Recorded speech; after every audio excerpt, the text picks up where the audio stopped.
Fala patriotas, estou aqui com mais um conteúdo para vocês, mais um vídeo. Se você não é inscrito no canal, se inscreva, deixe o seu like e ative as notificações, que isso faz uma enorme diferença para mim aqui na plataforma do YouTube. Agora trazendo aí as últimas notícias para vocês com o Nicolas Ferreira, que detona a esquerda e faz um apelo para você aí, patriota. Não desista, patriota, não desista, que nós vamos vencer essa guerra aí. Não vou me estender muito aqui, para vocês não ficarem sem o conteúdo. Então bora pro vídeo. A única pergunta que fica na cabeça da gente é: como chegamos a esse ponto? Se você olha para a direita, tem Lula. Se você olha para a esquerda, tem Alexandre de Moraes. Se você olha para frente, tem a Janja. Basicamente, a gente se sente completamente impotente perante a tudo que está acontecendo. E vamos lá. Você não precisa gostar do Bolsonaro, você não precisa ter feito campanha para ele, ser bolsonarista, nada disso. Mas o que eu vou dizer agora não é para quem concorda com ele, mas para você que talvez não está entendendo o que está acontecendo. Afinal de contas, o que tem a ver Bolsonaro Moraes com a sua vida?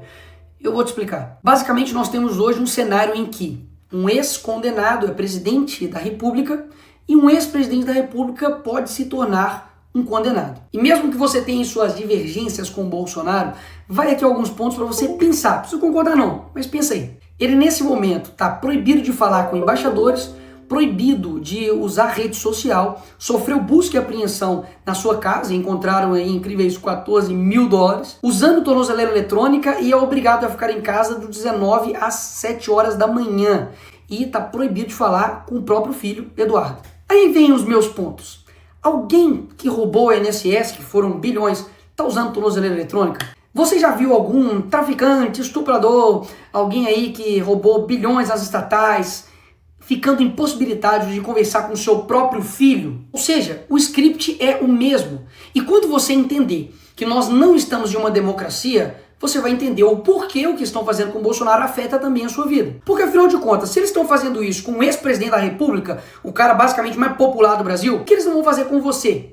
Que é digamos, um mero cidadão. Pastor, um estudante, uma pessoa que tem opiniões na rede social, você que é jornalista, empresário, e aí? O que vai acontecer com você? Vamos colocar mais uma vez aqui os pingos nos is. Bolsonaro, como alguns eu ouvi falar aí da esquerda, não está sendo condenado pelo que ele fez na pandemia. Não. Ele não está sendo condenado por corrupção. Não. Ele literalmente está sendo condenado por uma tentativa de golpe.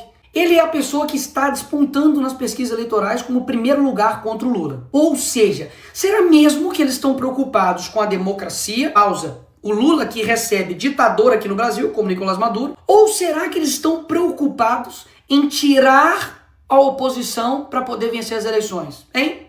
O que você acha? Isso literalmente aconteceu na Venezuela e através do STF, ou seja, a Suprema Corte de lá faz exatamente o que a Suprema Corte daqui está fazendo, especificamente na figura do Alexandre de Moraes. Me parece que no Brasil não tem mais nada mais importante para poder se combater, sei lá, tipo crime organizado. Afinal de contas, Comando Vermelho, PCC e todos os outros que estão aí, estão literalmente destruindo a vida de pessoas, matando, roubando, sequestrando. Mas a preocupação principal da nossa Suprema Corte, nossa Polícia Federal, pelo visto, é uma pessoa que, enfim, tentou dar um golpe lá dos Estados Unidos, em EAD, virtual. Ainda fizeram uma manchete como se $14 mil na casa dele fosse uma coisa, assim, absurda. Ai, bicho, eu sou crente, eu não posso xingar. Mas a vontade que dá de falar, velho, vai pra...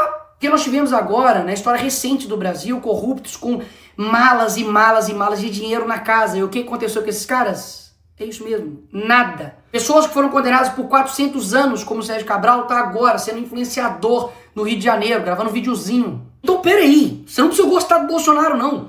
Mas, pô, falar comigo que o que tá sendo aí possível de condenação dele, 43 anos de cadeia, é algo razoável? Fazer isso daqui com uma pessoa só porque aí tem vários indícios, possibilidades de golpe, que, convenhamos aqui, teve uma arma apreendida. As pessoas que estavam lá, sei lá, a faixa etária era de 50 a mais. É óbvio que é errado, já deixei claro várias vezes aqui, errado quebrar, errado depedrar, e as pessoas têm que pagar por isso. Agora, meter 17 anos em um cara que pegou lá a bola do Neymar autografada, 17 anos, galera. Você pode achar que isso é mentira, mas não, pesquisa aí, duvida do Nicolas. A Débora, que com um batom escreveu perdeu o mané. Então essas mesmas pessoas que estão usando a palavra democracia para poder aplicar penas desproporcionais a cidadãos comuns, que nunca cometeram um crime antes na vida deles, vão até a casa do Bolsonaro e quer pintar nele um crime de golpe de Estado. Sabe o que é golpe?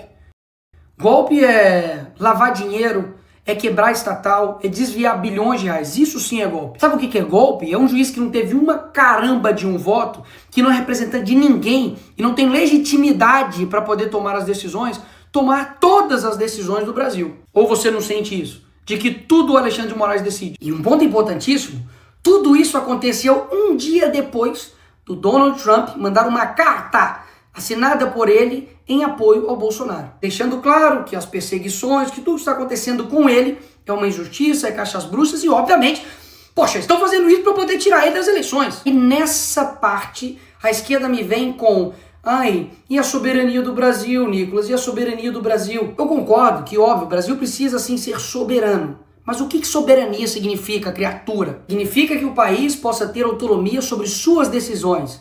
E até aí tudo bem. O Brasil está dando um exemplo de como não ser diplomático, né? Porque não sei se você sabe, mas os Estados Unidos não é uma economia que você pode falar, quer saber, não quero ver você. Que antes da campanha o Lula falava que com uma cerveja e uma conversa de bar resolveria uma guerra. E agora não está conseguindo resolver uma questão de tarifa. Só para lembrar aí. Agora, as decisões que os Estados Unidos está tomando nesse momento, ou futuramente possa tomar, como a lei Magnitsky, então até mesmo a taxação que o Trump fez, que no meu vídeo mesmo anterior eu disse que não há o que comemorar, afinal de contas a gente sabe que isso pode sim impactar e muito a nossa economia aqui no nosso país, nada mais está tomando uma decisão de como o seu próprio país irá tratar as questões das importações. Então a narrativa de que isso estaria ferindo a soberania nacional, isso é mais uma narrativa do PT da esquerda. PT esquerda que durante a sua vida inteira mentiu pra você. É o mesmo cara que te prometeu picanha e não entregou nada. Então assim, acreditar em todas as narrativas que a esquerda traz pra você, aí o problema nem é mais a esquerda, meu filho. É o problema é você que acredita nela. Agora, mais uma vez, cá entre nós, vamos recapitular um pouquinho só a história. Lula acabou de pedir pra Cristina Kirchner, que foi condenada por corrupção, a soltura dela. Ele foi lá na Argentina pedir para soltar ela. A Gleisi Hoffmann, que é deputada do PT, não sei se você sabe, mas já foi até a TV árabe para poder pedir para o Lula ser solto. O PT foi em outros órgãos internacionais para poder falar para o Lula ser solto, contra o impeachment da Dilma, enfim. Fizeram isso milhares de vezes. E aí no caso deles é ajuda. Não, nós estamos aqui ajudando. Aí quando é o Eduardo, aí não. Aí é ataque à soberania nacional, é crime. Peraí. Eles não fizeram isso a vida inteira. E tem tipo de coisa que você tem que ir ver. Coloca aí no Google assim, ó, Foro de São Paulo. Pra ver que desde 1990 os caras estão influenciando externamente todos os países da América Latina e principalmente o nosso país. E uma perguntinha aqui gostosa aí pra você que é de esquerda ou canhotinha. Qual seria a sua reação se o Donald Trump, nesse exato momento agora, mandasse um avião aqui pro Brasil para poder buscar e resgatar Jair Bolsonaro? Fala pra mim a verdade, qual seria a sua reação? Ataque à soberania, pipipi, popopó e não sei o que, não é? Mas foi exatamente isso que o Lula fez com a ex-primeira-dama do Peru, que foi condenada por corrupção. Usou o seu dinheiro de pagador de impostos, usou o avião das Forças Armadas Brasileiras para poder ir lá e resgatar ela. Opa, peraí! O Lula não tá ferindo a soberania, não? Ou seja, todo o script é o mesmo. Eles fazem a coisa errada, destroem o país, colocam a culpa no outro e depois criam um caos e depois se apresentam como uma solução. Mas e aí, Nicolas, o que nós vamos fazer? Aqui você chega na parte final, mas não menos importante do vídeo. Não, nós não estamos vivendo em uma democracia. Então, vamos partir daí. Em uma democracia normal, o Senado iria colocar freios e contrapesos com o STF. O STF seria uma corte não política, mas uma corte que iria zelar pela nossa Constituição. E o Congresso iria elaborar suas leis, ver o que é melhor para o país e, enfim, também poder fazer emendas à Constituição para poder também frear os poderes dos outros demais poderes. Mas não é esse Brasil que a gente vive. Então esperar de mim ou dos outros deputados que a gente faça algo dentro da regra do jogo que irá mudar um jogo que eles não seguem a regra do jogo, é loucura imaginar essa forma. E eu tenho um exemplo aqui perfeito para poder te dar. No caso, por exemplo, do IOF, que houve um aumento de imposto pelo PT, claro, e Haddad, o Congresso viu isso e falou, vamos derrubar. E nós derrubamos. O que o Lula fez? Foi lá e derrubou a nossa decisão. O que nós fizemos? Fomos lá e derrubamos a decisão dele. O que o PT fez? Levou para o STF. Chegou no STF, o Moraes decidiu o quê? IOF, tá tudo bem, vai rolar. Ou seja, é como se eu fosse um jogador, fui lá no jogo, fiz 3 gols. finaliza o jogo, nós ganhamos a partida, e aí o juiz fala, não. Os seus 3 gols não valeu, Nicolas. Na verdade, quando você faz um gol, o gol vai para o outro time. Então, vitória do time contrário. O jogador tem culpa nisso?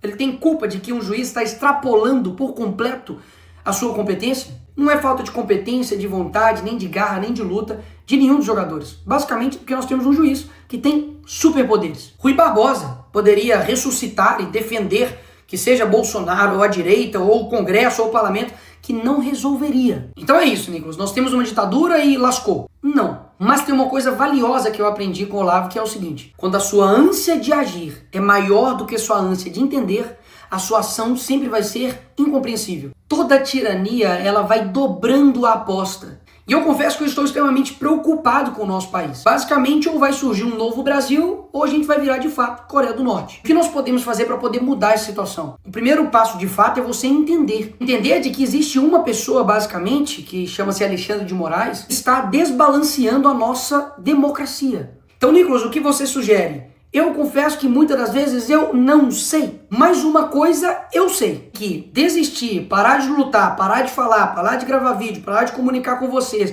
parar de falar a verdade, isso não é o caminho. Então esse é o primeiro passo, de que da mesma forma como eles não desistem, porque você tem a sensação de que tipo, eles não param nunca. Um dia isso, um dia aquilo, parece tipo assim, psicopatas no poder. Mas eles não param. E o que geralmente acontece com a gente, que, poxa, somos pessoas que só querem ter um Brasil legal, cara. Só querem ter um Brasil seguro, só querem ter uma economia pujante, só querem ter empresas que funcionem, trabalhadores que sejam respeitados, pessoas que possam viver a sua vida bem, que estejam, trabalhando para o nosso país. Mas existe uma galerinha que não. Eles não querem que isso aconteça. E eu sei que esses caras não vão largar o osso, amigo. De qualquer jeito, eles vão até o fim. Mas a gente também precisa ir até o fim. E por fim, o ponto mais importante. Eu não tenho dúvidas que Deus não está com os olhos fechados para o que está acontecendo no nosso país. Existe nesse momento agora centenas de pessoas que choram, que estão distantes das famílias, que estão sendo perseguidos injustamente aqui no nosso país. E muita gente fica calada, muita gente não se move, usa isso como um jogo político para poder, enfim, lutar pelos seus interesses. Mas eu não tenho dúvidas que podem ter juízes com muito poder, mas eles não têm todo o poder. Então eu te chamo agora não somente para poder tomar ação naquilo que de fato seja necessário. Seja, por exemplo, ir para a rua, seja, por exemplo, compartilhar um vídeo, seja, por exemplo, fazer a política no seu dia a dia, alcançar pessoas que nós não alcançamos, mas principalmente para que você tome uma decisão individual de você de fato se tornar uma pessoa mais próxima de Deus, para você ter um caráter mais parecido com Jesus e dessa forma você mudar o seu país. Porque tudo que eles mais odeiam é um país que se aproxima de Deus, de verdade, não somente de fala, mas de verdade. E muitas das vezes, quando a gente vê tudo isso acontecendo, a última coisa que a gente faz é orar. A gente reclama, xinga, enfim, faz vídeo, faz um monte de coisa, mas a última coisa que a gente faz é apresentar isso para quem realmente está no comando de tudo. E eu quero lembrar vocês de que os hebreus ficaram 400 anos escravizados no Egito. Deus levanta Moisés, ele enfrenta Faraó, vem praga, o povo sofre, depois ele abre o Mar Vermelho e finalmente Faraó é derrotado e o povo é liberto. O que eu quero dizer com isso é que existem coisas que a gente não tem condição de saber o que vai acontecer. Coisas que de fato são improváveis e que não estão no nosso controle. Mas o nosso dever é fazer o certo sem esperar que dá certo. Para melhorar, vai ter que piorar muito ainda. Mas eu quero muito saber como é a gente vencer esse pessoal. Você não tá com essa vontade também, não? Mas isso não depende de uma pessoa, de uma instituição, de um grupo somente, mas depende de todo mundo. Quando eu falo de todo mundo, é você que, enfim, tá aí, talvez vendo esse vídeo deitado na cama, ou tá vendo no ônibus, tá vendo no avião, enfim, não te conheço. Mas você é importante pra caramba nesse processo. Porque caso contrário, a gente realmente não vai conseguir. Porque pode ter certeza que um país que não sonha, ele não consegue atingir nada. Uma pessoa que para de sonhar, esquece, ela tá morta. Ter certeza que tem muita gente nesse país que tá com o coração verde e amarelo, louco para poder mudar as coisas. E essa hora vai chegar. Essa hora vai chegar. O sonho de um novo Brasil ainda tá vivo em mim. E eu não tenho dúvidas também que tá vivo em você. E pode ter certeza. O que tiver ao meu alcance a gente vai estar fazendo. A minha voz é a sua. Enfim, não desista daí, que eu não também desisto daqui. É isso aí, pessoal. Essas aí foram as palavras, as declarações aí de Nicolas Ferreira. É isso aí, pessoal, por isso que eu não desisto também aqui de postar vídeos, não desisto de levar o conteúdo para vocês. Então, se inscreva no canal, deixa o seu like que você vai ficar por dentro de tudo que está acontecendo aqui no Brasil, na política e no mundo. Trazer ainda mais uma informação aqui para vocês do Eduardo Bolsonaro. Eduardo Bolsonaro diz que não renunciará ao mandato de deputado. O deputado federal Eduardo Bolsonaro, do PL de São Paulo, afirmou que não vai renunciar ao cargo. Hoje vence a licença tirada pelo parlamentar que foi morar nos Estados Unidos sob a alegação de perseguição política. O que aconteceu? O deputado afirmou hoje em uma live que não vai conseguir levar o mandato por mais 3 meses. Eu não vou fazer nenhum tipo de renúncia. Se eu quiser, eu consigo levar meu mandato pelo menos até os próximos 3 meses, disse na transmissão divulgada em seu canal no YouTube. Licença de 120 dias do parlamentar termina hoje. A partir de amanhã, Eduardo voltará a receber salário de 46,3 mil como deputado. Retorno da licença é automático, não sendo necessária nenhuma formalidade, segundo a Câmara dos Deputados. É isso aí, pessoal. Ele não vai renunciar, vai continuar, né? Vai tentar levar até onde dá, né? E vai continuar lutando por nós lá nos Estados Unidos. É isso aí, pessoal. Patriotas, não desistam. Vamos seguir em frente. Vai dar certo. Nós vamos vencer a esquerda. Valeu e até o próximo vídeo.